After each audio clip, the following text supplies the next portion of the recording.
Hi guys, more news on the Tiger King front.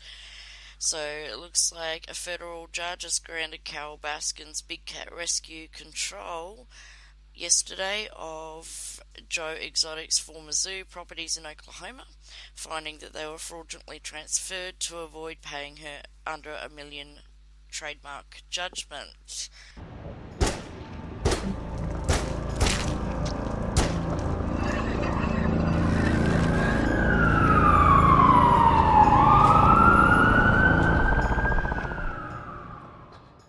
And so District Judge Scott L. Palk in Oklahoma City ruled the Tampa-based Big Cat Rescue has sufficiently traced funds to allow for the imposition of a constructive trust under state law regarding the 16.4-acre Wynwood property, formerly owned by Joseph Allen Maldonado Passage, aka Joe Exotic.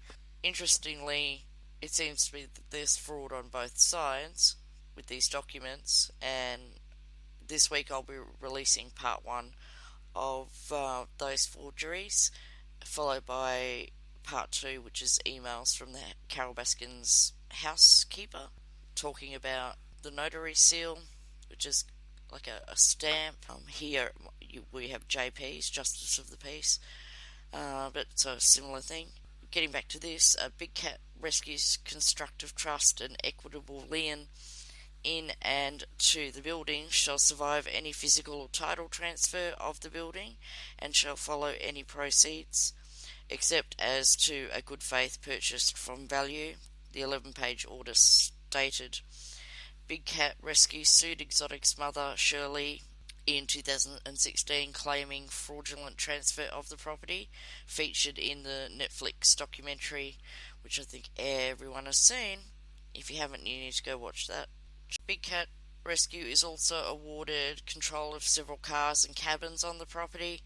Judge Palk further ordered the defendants to require their current zoo operator tenant to leave within 120 days and remove all the zoo animals on the property. Now this is disturbing because I don't know where they're going to send them. Baskin and Exotic became household names in March when Tiger King debuted. The show followed the eccentric personalities in the big cat enthusiast community, centering on Joe Exotic and his feud with Baskin that resulted in an Oklahoma federal jury convicting him last year of trying to hire a hitman to murder her.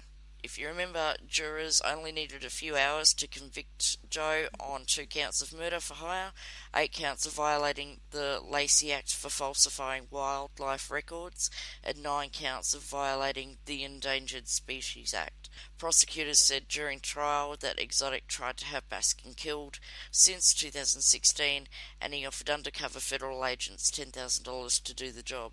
Palk also presided over Joe's criminal case and sentenced him to 22 years in federal prison in January just gone, citing his reluctance to accept responsibilities for his crimes. Joe still maintains his innocence. He wants a pardon from the president, all this crazy stuff. Serving as his own attorney while behind bars, Joe later filed a $93 million lawsuit against several federal agencies that he claims are in a vast conspiracy to take his animals away from him. Palk was assigned to that case as well and declined Joe's request to recuse himself. Joe accuses the judge of being a biased animal rights advocate. The defendants could not be reached for comment, and a phone number listed by the court was disconnected Monday afternoon. Most of you guys know, but if you haven't seen Tiger King, Joe Exotic gained a cult following on YouTube in the years before Tiger King, regularly posting videos featuring his flamboyant blonde mullet while swearing, firing guns and wrestling with his animals. Some of his highest view videos feature him lip-syncing to original country music songs about his animals and about Baskin, including one where he accuses her of killing her husband and feeding him to her tigers. Oh, here, kitty, kitty. Oh, mama's got some treats for you.